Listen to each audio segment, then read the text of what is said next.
नमस्कार सबाइके आज के आरो एकटी गुरुत्वपूर्ण एवं आध्यात्मिक जीवने मानुषदेर जन्य साहाय्यकारी एकटी भिडियो निये चले एलाम आपनादेर काछे। आजकेर एई जे भिडियोटी श्री श्री ठाकुरेर कथा थेके आलोचना करछि। आमरा विभिन्न जायगाय बक्तृता पांडित्य दिए बसि, एमनकि आमरा देखेछि जे स्वामी विवेकानंद तिनी विभिन्न जायगाय बक्तृतार माध्यमे आमादेर हिंदू धर्मके प्रेजेंट करेछेन। किन्तु स्वामी विवेकानंदजी तिनी এই যে বক্তৃতা দিচ্ছেন তার আগে কি তিনি ঈশ্বরের আদেশ বা ঠাকুরের আদেশ পেয়েছিলেন?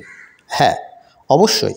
আমরা দেখেছি যে ঠাকুরই তাকে বাস্তবিক আদেশ দিয়েছিলেন যে তাকে বেদান্তের প্রচার এবং ঈশ্বরের প্রচার করতে হবে।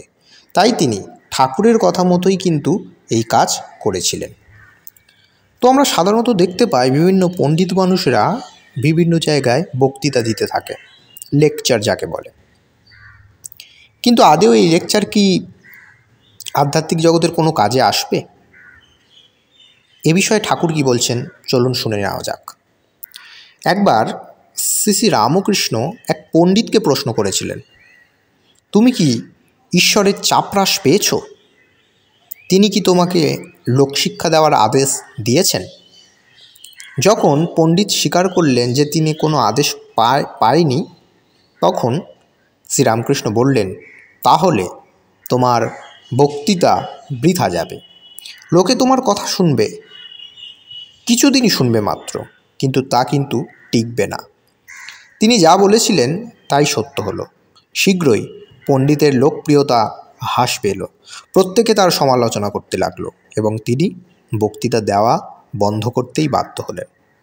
তারপর তিনি একদিন দক্ষিণেশ্বরে এসে শ্রীরামকৃষ্ণের সামনে সাষ্টাঙ্গে প্রণত হয়ে বললেন, আমরা এতদিন কেবল ছিবড়ে চিবিয়েছি আর আপনি শ্বাস খাচ্ছিলেন। আমরা শুষ্ক বই নিয়েই সন্তুষ্ট ছিলাম যখন আপনি আনন্দে জীবন কাটাচ্ছিলেন। তো এই হচ্ছে আসল বিষয়।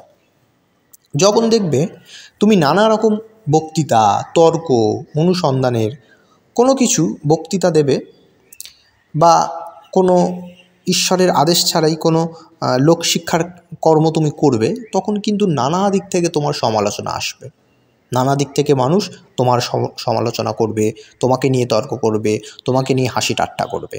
কিন্তু তুমি যদি ঈশ্বরের চাপরাশ পেয়ে থাকো, ঈশ্বরের আদেশে তুমি যদি করতে থাকো, তাহলে তোমার সমস্ত কিছুই মঙ্গলজনক হবে। আজকে ভিডিওটি ভালো লেগে থাকলে আমাদের পাশে থাকবেন। নমস্কার, ধন্যবাদ।